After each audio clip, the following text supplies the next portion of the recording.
I get it. Eagles-Packers, Monday night, with a little Thursday night vibes. Yeah, because it was 10-7 like 0-0 Thursday at night. halftime. That is a good. Both that was a QBs good under 200 yards. Everybody lost a fumble, but Jalen got the win. Did this game say more about the Eagles or the Packers, Danny? The Packers. Brew, I've been trying to tell you about your guy. You don't even have him in the playoffs. They'll make the playoffs most likely, but he's gonna be the reason why they lose. No, it wasn't good. But and it hasn't been good. Like, he is the reason that you can't trust them, and he was again last night. And you've said it all show, and you're right. Like, if you score 13 against Cleveland, you have to win. Except he was the exact reason they lost with that interception. Yeah. If you give up 16 to Carolina, you have to win. But he was the reason they lost with the interception and could have had that pick six across the body. Then last night you give up 10. I'm not sure he's gonna get it. Like, he looks skittish, happy feet, doesn't feel the rush around him. Like, you say, like, oh, that guy has like eyes in the back of his head. Not Jordan Love.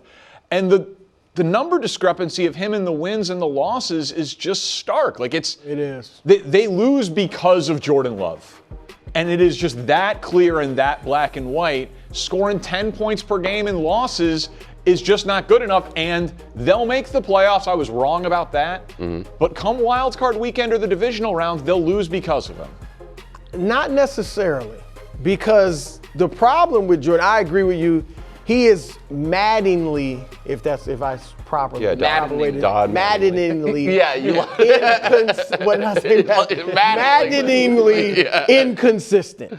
Yeah. But his highs, and this is why we expect so much, or maybe you don't, but others expect more from him, because he has had long stretches of great play. And in his first playoff game, to go into Dallas when they had won 16 straight at home. Yeah. Then what happened in the next playoff game? Right. So, but I'm saying he may get on a hot streak in the playoffs. You know, but I do agree that he is right now their the offense in general. Like, the offense, I'm seeing their receiving group has not been as good as I expected. So that is more of a problem than I thought. He is the number one because the offense is on the quarterback, period. Mm-hmm. You know, but the O-line isn't giving them a lot of protection. And it looks like Elton Jenkins is hurt bad. Yeah, so that's another. I mean, Tucker Kraft killed him when he got hurt. But Jacobs, they're not running well against light boxes. You know, so the offense as a whole is just not been what we expected. But it's fair to put it on Love. But I just think he is up and down. He's not quite what Josh Allen was with the roller coaster, because his is more, he'll be great, then he's down for a while, then but he's not turning the ball over a ton. He has critical turnovers. And the problem, and this is what you said about Allen, is he's not combating that one bad turnover a game or whatever with a couple of great offensive plays, like down the field or anything. So he's going to have to improve. There's no doubt about it, because with him playing like he has the last two games, they can't get to the Super Bowl. So I want to talk about the Eagles, but I want to just revisit some of the Packers real quick. I'm surprised that you are just saying they're going to make the playoffs. Like, in this regard, Eagles are obviously in, the Bucs are obviously in division-wise, even if you don't think they're good, whatever. Yeah. Those teams are in.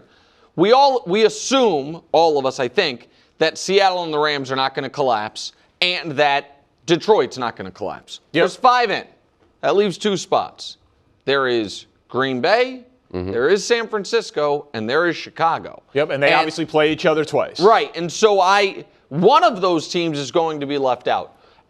For me, at this point, San Francisco I know they're on a backup quarterback, but he's played half the season. He's played at a high enough level. I don't think their quarterback's going to kill him. So they're going to be in the mix. To me, Chicago's but I'm just saying, Green Bay should make the playoffs.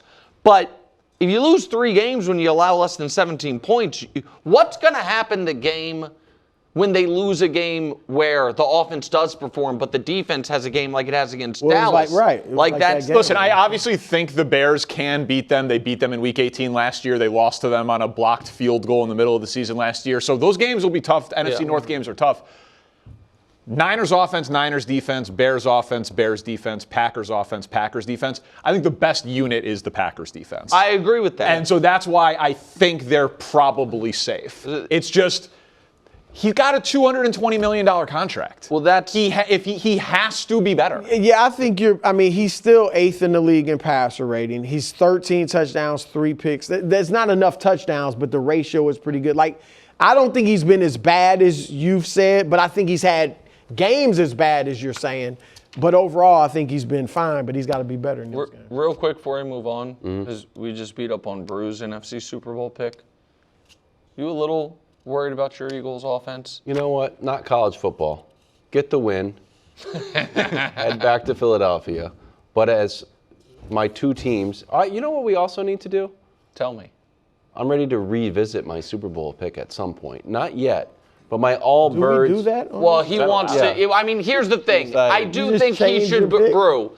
If anyone's allowed, wild if I wanted to go with the switching out the Patriots. Or the Chiefs. Yeah. No. You can only You do had it. Chiefs, Patriots. No, he had Ravens. He had Ravens. I have an all-birds. You had Ravens. I have Ravens, Eagles. He wants to abandon So the Ravens. I want to kind of you can do abandon that. the Ravens that's- and also just like narratively For the for the Patriots. show. I'm just kind of like But then also flying for your the shot. KW. Yeah. But You also, already are a Patriot. You Like, also we already- kind of want to abandon the Eagles. No, I don't. KW. No, You didn't like you.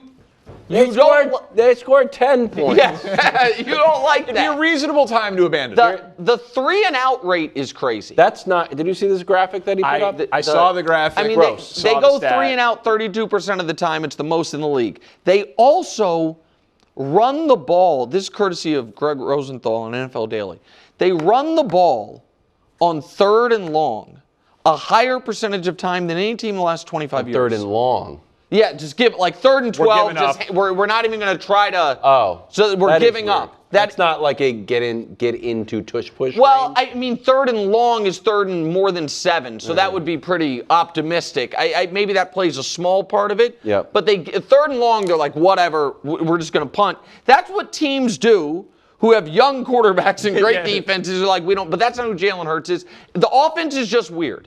It's very strange. I expect them a little bit to steal a storyline from Brew. I expect the offense to round into form. Yeah, We you unfortunately should. are getting later in the They have season. offensive culture, offensive DNA. Yes, they have offensive DNA. Yeah. And Is it getting I'll late have early? something to say about the Eagles in a little while. Oh, my goodness. Wow. Oh. Okay. you Sounds guys- good. That's a tease. Well, they finally can start. They can finally start bouncing back. It's 282 days since they traded Luka. And we all knew within 2.8 seconds that they were going to have to fire Nico Harrison. And I think right now a lot of us are in like, what was the score of the game? Maybe we're watching NBA games when there aren't football games on, checking highlights. Like that game last night should have been an important night in Mavericks history, like for their future. Last night, Cooper Flagg tied LeBron James to be the youngest player in NBA history to have a game with more than 25 points. 18 years and 254 days old, whatever it is.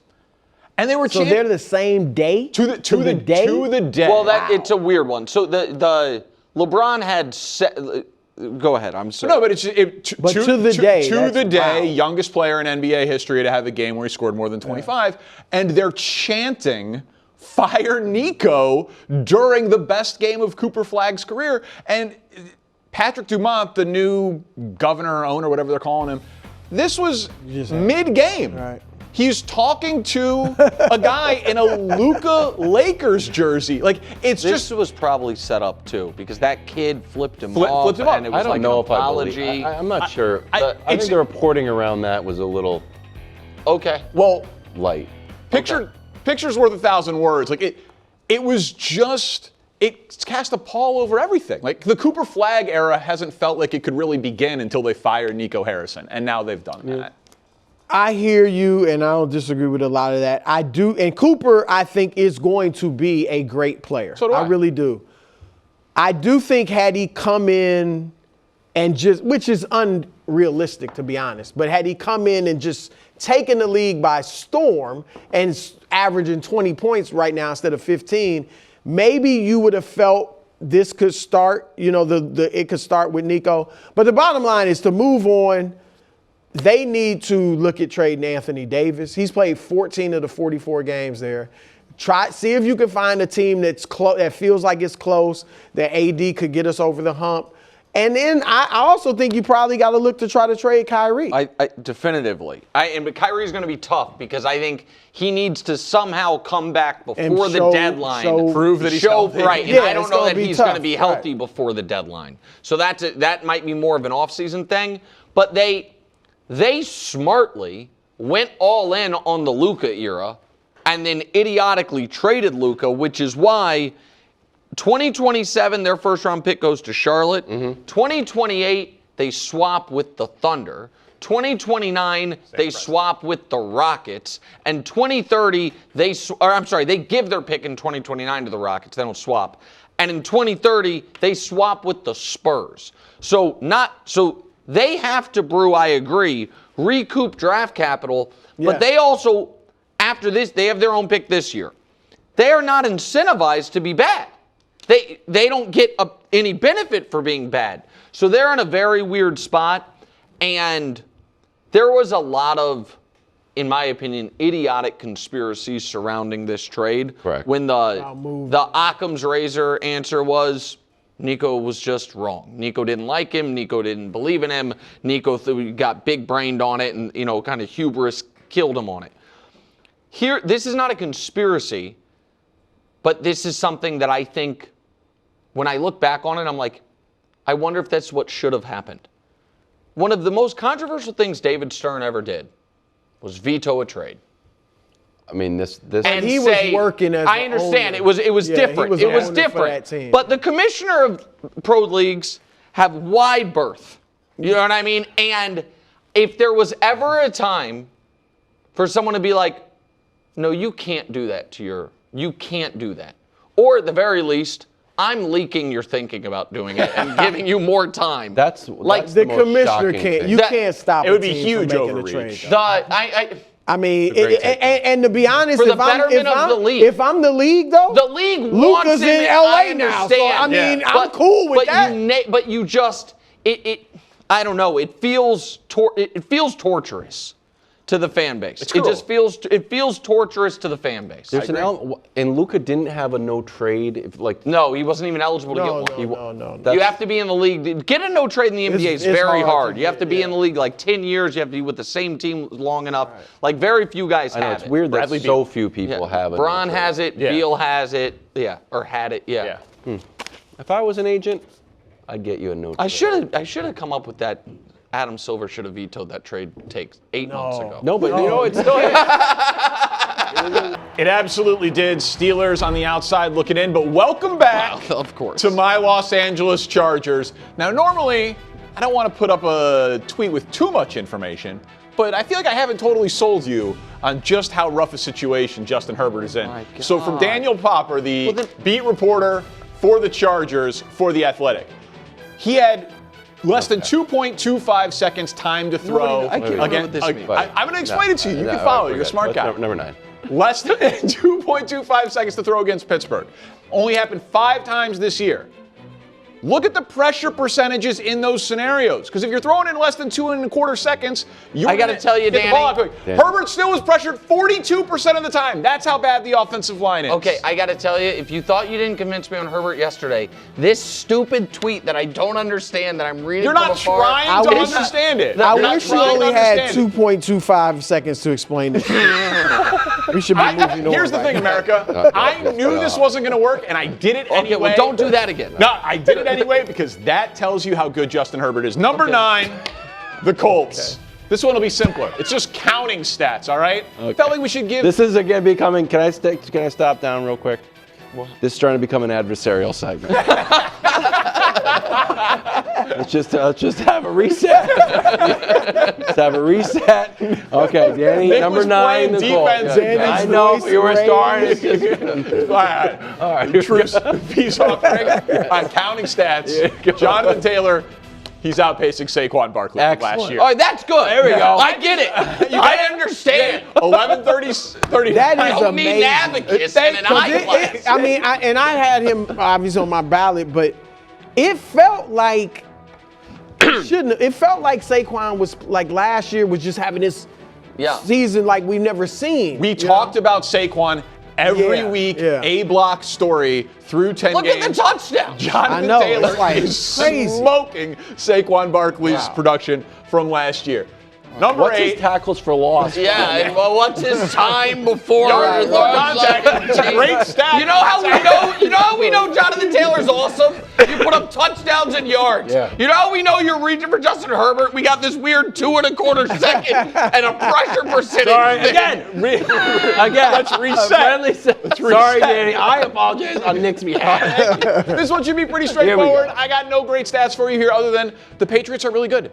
And Trevion Henderson looked like he did in the preseason. And they've been a top 5 rushing team the last 4 weeks. That's going to help Drake May take less sacks if he can just turn around and hand it off to a rookie. Nice young core there with Drake May and Henderson for the Patriots. Number 7, Brew, I'm kind of borrowing from the Bud list. Oh. I want this to be motivational for the Buffalo Bills, my Super Bowl pick. This is the lowest I've had them all year by far. I went back and checked. They've never been lower than 4th this year. The 2-game losing streak, the no impressive wins, the spike in turnovers, but that was just a terrible loss to Miami. I expect them to get back up. I still think they can win the Super Bowl. I still think their best is as good as anyone in the NFL. Knocked you out of the circa millions too, huh? A little bit of resentfulness there. Lost my shot at $18.7 million. Yeah. Not bitter at all, Buffalo. Great job. The Detroit Lions come in at number 6. I don't think it was that brave of Dan Campbell to take over play calling against Washington, but Jared Goff is having a year where he's on pace for his best touchdown to interception ratio and best passer rating and the most passing touchdowns of his career. And best finish on Bruce ballot ever. I think that's really what he's gunning for this year. But their offense is as scary as any team in football. Coming in at number 5. I thought we were all kind. I thought we were being nice. You get a free one, bro. You get a free one. Ravens defense moving right on this. This makes up for it. Well, they're back. Already got them up to 5. Your defense is back. All right. They're allowing 14.5 points per game their last 4. Lamar's amazing. It feels to me like a 5-game win streak is inevitable. Their next 3 are at home. Their next 2 are against tomato cans. Then we get to see them maybe against Joe Burrow, then against Pittsburgh, then it gets real. But they'll be 6-5 in short order. At number 4, the Chiefs. This is as much respect as I can possibly give to a 5-4 football team. Simmons back, that's great. Their protection numbers have been great when Simmons was there, but Andy Reid's amazing out of the bye, the best ever. You lose to Denver, all bets are off on where they'll be next week in Top 10 Tuesday. Maybe they drop all the way to 5, where you have a 4-5 football team. It's not a ton of respect. I mean, it's a ton of respect to the Chiefs. Coming in at number 3, the Philadelphia Eagles. They have the most impressive this year resume. If we just did quality of your wins. Thank you.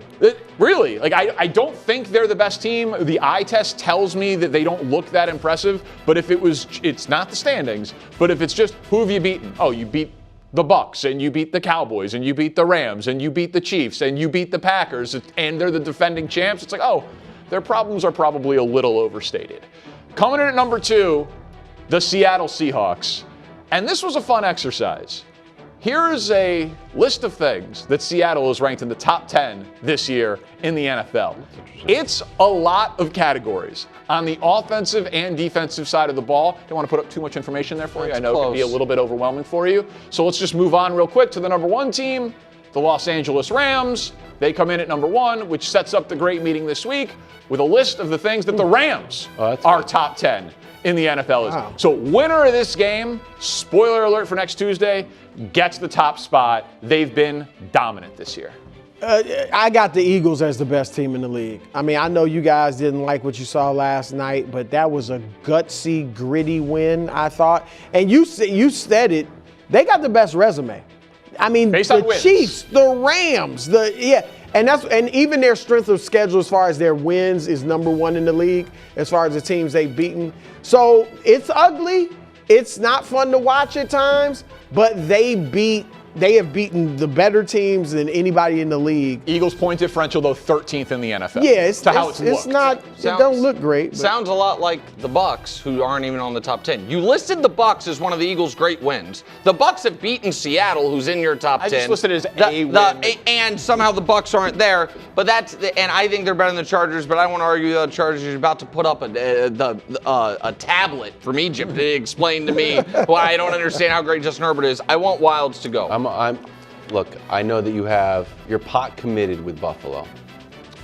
You've seen rounders, poker term. But I don't know the argument that that why the Bills are better than the Patriots. Because they lost to them heads up. Well, but why are the Bills? No, why do you have the Bills better than the Patriots? I'm saying. I want to see the Patriots do it against Buffalo again. I'll be honest. Again? Yeah, it's a sweep. Yeah, they got a sweep. They got a sweep. They got a sweep. Okay. Say it's a. They're not going. It's the top 10 teams according to Danny. Okay. I don't. He has no reason. He had no reason. Sweep. I believe it's not the standings. I believe that Buffalo is better than New England and ultimately will be better than them this year. Their record might not be better. But I think Wilds is asking right now, this moment, what is Buffalo better at? I don't know. Like it used to be like we're the up and coming team, but now I think we have catapulted over the Bills, and it used to be like, well, Josh, but now Drake is playing so amazing. I feel like the Bills, I rolled out reputational momentum.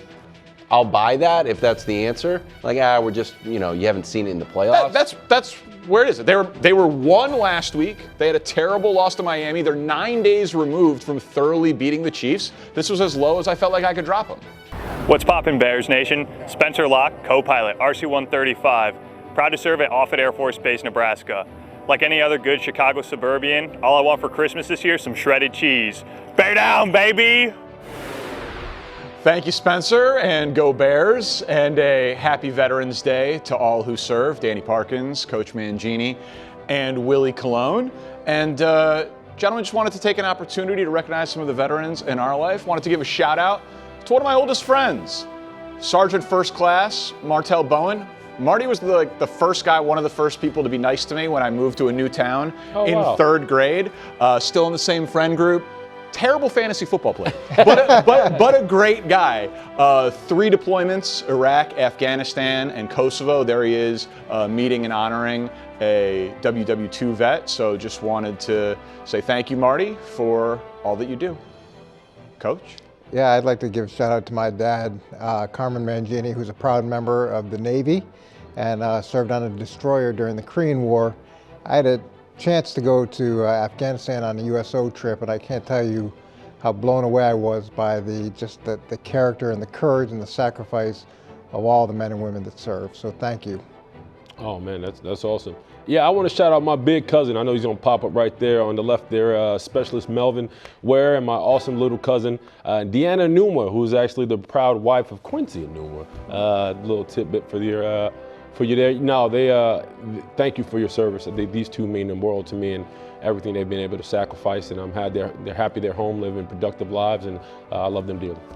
We thank all of those who serve and wish you a happy Veterans Day. I respect the leadership. I think the message is correct, but Burrow can't save a team that's terrible defensively, which is exactly what they were last year. Mm-hmm. They're 1 game away from setting the Super Bowl era record for 9 straight games of allowing 27 or more points. Joe Burrow doesn't rush the passer, so I admire it.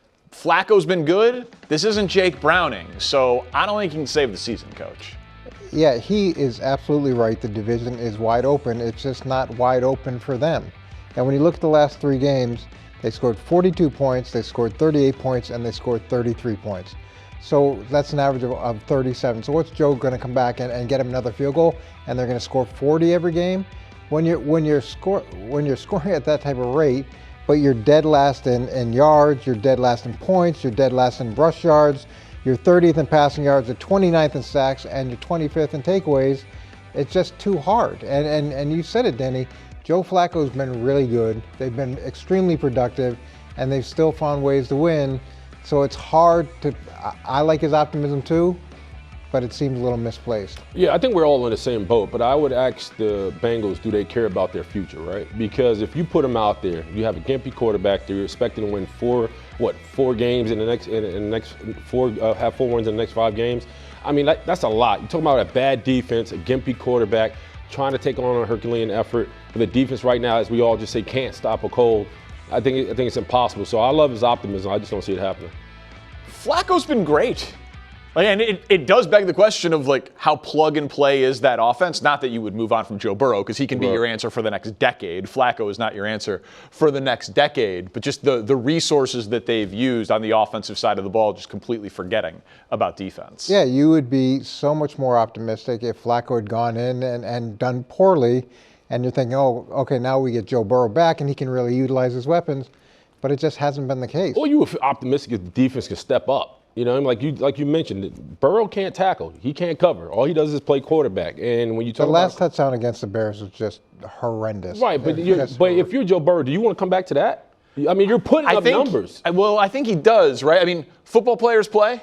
Like I think he'll come back if they lose the next 2. But I think he'll come back. But this is the same team that suited up and tried to make a run last year. You know what I mean? This is the same. Like nothing's changed from what we saw this team look like last year. Listen, it's probably going to be Baltimore's division. They all have to just kind of admit it. Don't count up my Steelers. I understand we're going through a little muddy patch right now. They're on the ropes. It's okay. I mean, that's we've been there before. I've counted yes. I get the connecting of the dots, Coach, but what's your reaction to this speculation? I don't know why Brian would want to do it right now. If anything, he should take a little time to decompress, spend some time with his family, enjoy a very well-paid vacation and reload for next year. But if he does want to do it, Buffalo makes sense because he's from Buffalo. He loves the city. He's got a relationship. And Brian's not the type of guy that goes in and disrupts a staff. That's not how he's wired. Worked with him in New England. He was my quarterback coach at the Jets. He was my offense coordinator at the Browns. He's just not that type of guy. He'd be an asset to any staff should he want to do that. If Buffalo didn't want to do that, that's fine. And let's say Brian wanted to continue to work. New England's a very attractive place. He and Josh McDaniels have a long working relationship. He was there and coached Vrabel as well. He'd be a huge asset for them also. Or just sit and wait and see if there's a team that's got a chance to make a Super Bowl run and hop on that train. Yeah, I think for this situation right here, I think if you're the Buffalo Bills, first of all, I thank Sean McDermott for really saying, hey, Joe Brady is our guy. We're going to kind of keep things running. But this isn't about nostalgia. This is about the Buffalo Bills looking for solutions, right? When you lose a game like you lost to the Dolphins, you start to question everything you've done this far because, like I stated yesterday, this should have been a team that should have rolled the Dolphins even with their B game. That didn't happen. And I also think right now Keenan Coleman has been a real big disappointment for them because they can't stretch the field and they have nothing now working for them down the field. And so now you're asking Josh Allen and James Cook and his tight end core to really make hay, and they've struggled. And so I think they're just looking for solutions. I don't think Brian Daboll is a solution. I don't think he would be a distraction right now, but I think you will undermine what Joe Brady has built thus far with the Bills. So you're right about the explosive play rate, like that the quick strikes. That part has regressed for Buffalo. That's undeniable. But Buffalo's offense has been good. Like it just has been. And it was excellent last year. These are some of their ranks this year.